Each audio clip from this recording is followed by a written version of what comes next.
Assalamualaikum warahmatullahi wabarakatuh. Pada video sebelumnya kita sudah bahas mengenai seleksi kondisi dengan menggunakan if. Ada if else, dan kemudian else ya, seperti contoh seperti ini. Kemudian kita juga membuat inputannya sehingga ketika ada orang input ceknya misalnya if, else, if dan seterusnya. Pada video ini kita akan membahas mengenai seleksi kondisi yang lain, yakni switch case.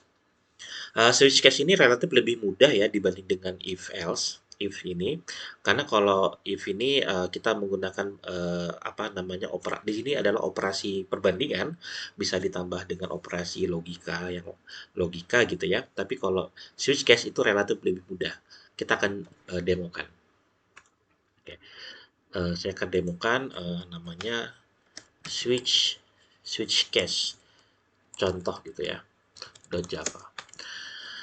Nah, kita buat lagi dulu public static void main. Ini adalah metode utama string args.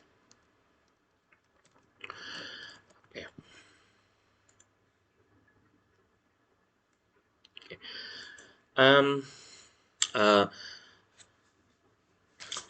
Contohnya kita buat aja ya.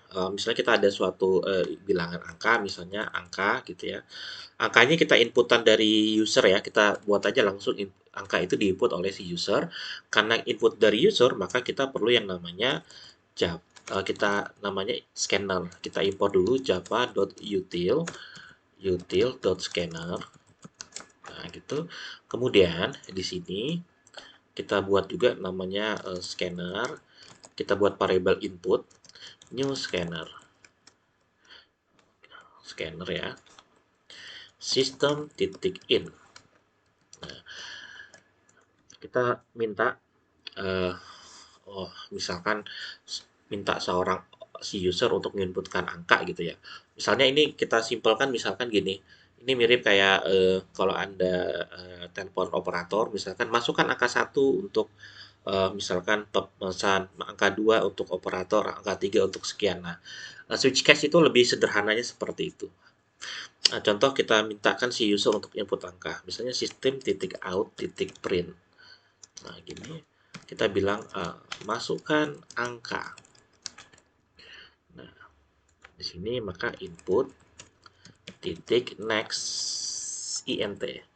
Kenapa int? Tadi ya karena angkanya ini tipenya integer sehingga di sini next int. Nah, kalau misalkan simple lagi nih, misalnya di sini sort misalnya ya, tipe data sort, maka ini juga int sort. Nah,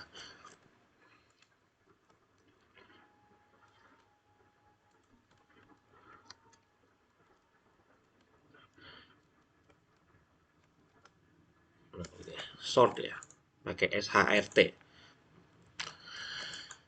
Oke, selanjutnya misalnya setelah dia input mau diapain, misalkan kalau dia input 1, misalnya nih kita buat suatu aplikasi, misalnya ketika dia input 1, misalkan tampilkan daftar harga, input 2 misalkan berbicara dengan operator dan seterusnya, maka kita menggunakan switch case.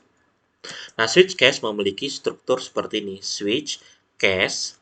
Nah, ini angka gitu ya, angka yang akan diinputkan. Misalkan ketika dia input 1, apa yang akan dilakukan? Misalkan kita tampilkan pilih bahasa, misalkan sistem titik out titik print. Nah, misalnya pilih bahasa Inggris. Nah, gitu. Jadi ketika orang itu input 1, maka akan tampil tuh pilih bahasa Inggris. Ketika orang itu milih 2, nah akan dilihat nih ada nggak case-nya. Kalau tidak ada case, maka masuk di yang default. Default ini ketika itu mirip seperti else gitu ya. Ketika tidak ada di atasnya itu tidak ada, maka default ini akan dijalankan. Misalkan pilihan tidak ditemukan. Nah, gitu. Jadi ketika ketik 1, maka ada nggak case 1 di sini? Ada. Kalau ada, maka ditampilin. Sampai break gitu ya. Nah, kalau dia pencet 2, dicek lagi di sini. Switch ada nggak case 2? Tidak ada, maka default. Nah, kita akan bisa buat banyak sekali case di sini. Misalnya saya akan buat case 2. Misalnya sistem titik out titik print.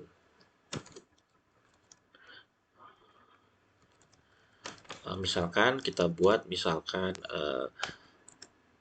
bahasa Indonesia. Nah, terakhir jangan lupa break.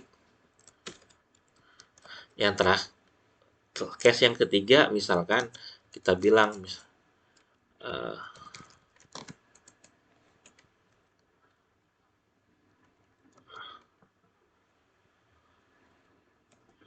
misalkan berbicara dengan operator. Jangan lupa kita harus ada breaknya. Nah, ini adalah switch case, strukturnya sesederhana ini. Sekarang kita running programnya Java switchcase.java. Kita compile dulu, tidak ada error, kita running switch cache. Nah, masukkan angka. Kita kalau masukkan misalkan kita masukkan 9 misalkan. Maka kita dilihat nih ada nggak 9, 1, 2, 3 nggak ada. Maka masuk ke default. Maka nanti akan tulisannya pilihan tidak ditemukan. Nah, sekarang coba kita misalkan masukkan lagi, masukkan angka 5. Tidak ditemukan karena tidak ada. Masukkan angka 1, nah, pilihan bahasa Inggris. Nah, kalau kita running masukkan lagi 2 misalkan bahasa Indonesia, masukkan lagi nah bahasa berbicara dengan operator. Nah, ini adalah switch case. Nah, ini hanya sederhana ini. Oke.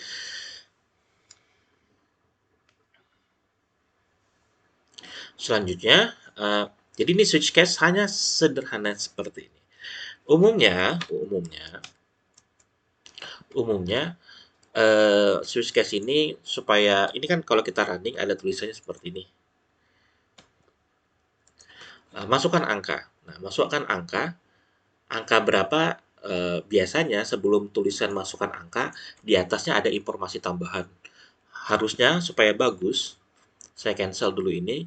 Supaya programnya bagus, maka kita biasanya di sini di atasnya ini kita membuat sebuah tulisan-tulisan. Misalnya contoh nih, misalkan misalkan ya menu.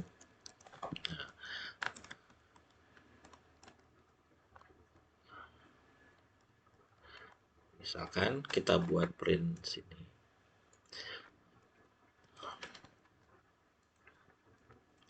Misal lagi sistem titik out titik println.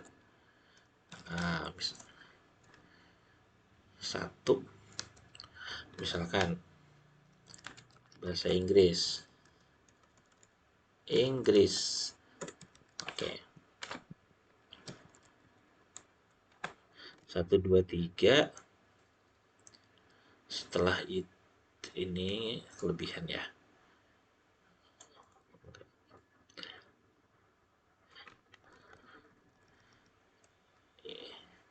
Ini tidak harus, tetapi suatu aplikasi kan harus ada informasi. Baiknya kan ada informasi ke user apa yang harus dia ketik gitu ya. Misalnya nih 1, 2, 3. Nah, misalkan ini apa tulis tadi? Bahasa Indonesia. Ketiga misalkan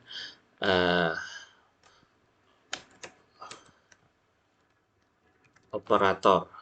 Nah, itu. Jadi kalau ada tulisannya di atas, ketika program ini dijalankan misalkan, compile dulu ya, karena ada perubahan program, maka kita compile, kita running. Nah, ketika di running misalnya ini ada satu nih, menu. Nah, masukkan angka. Nah, masukkan angka yaitu angka 1 atau 2 atau 3.